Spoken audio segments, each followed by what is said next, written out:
Aujourd'hui, la politique de répression la plus dure d'Europe en France a des résultats les pires en Europe. 5 millions de consommateurs occasionnels, 700 000 consommateurs quotidiens qui fument des produits qui arrivent par des réseaux illégaux, criminels, donc des risques sanitaires colossaux qui créent de la criminalité.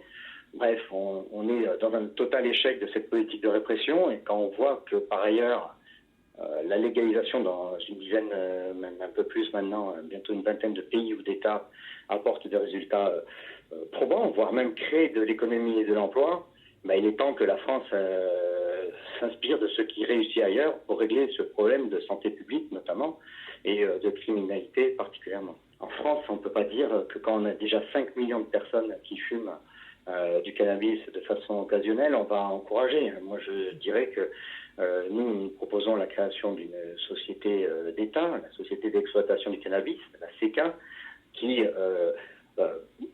surveillerait de la semence jusqu'à la distribution la qualité du cannabis mis à disposition de ceux qui souhaitent en consommer.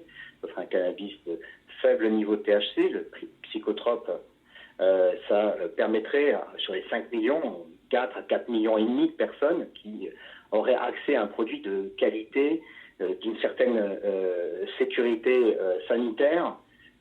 C'est ça la première réussite. Il faut savoir que le cannabis reste un danger et que nous sommes hostiles à sa légalisation. J'avancerai simplement en préambule 3 raisons. La première, c'est le danger sanitaire que cela représente. Il faut savoir comment opère le cannabis. Il ne passe pas par les voies digestives. La fumée du cannabis va directement dans les poumons et par les alvéoles, ensuite elle passe dans le sang et les substances nocives vont directement se fixer sur les graisses du cerveau. C'est pour ça qu'à long terme, il a des effets aussi dommageables sur le système neurologique et aussi dévastateurs chez notre jeunesse, à l'adolescence ou au moment où le cerveau n'est pas encore formé. Donc le cannabis, quoi qu'il en soit, est une drogue qui est dangereuse. Ensuite, deuxièmement, on s'apprête à légaliser un produit qui fait plus de 230 morts sur les routes chaque année. Il faut savoir que quand on a fumé un joint, le risque d'accident mortel au volant est multiplié quasiment par 2 et s'il est associé à l'alcool, multiplié par 15.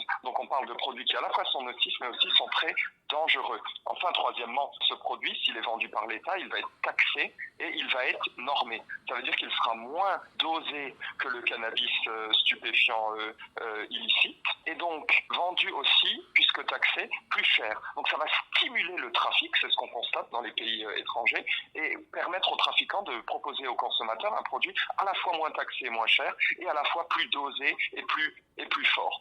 Donc on n'arrivera pas à revenir ça. Et je dirais simplement qu'on ne peut pas mettre en balance des recettes fiscales de quelques milliards avec la santé de nos enfants.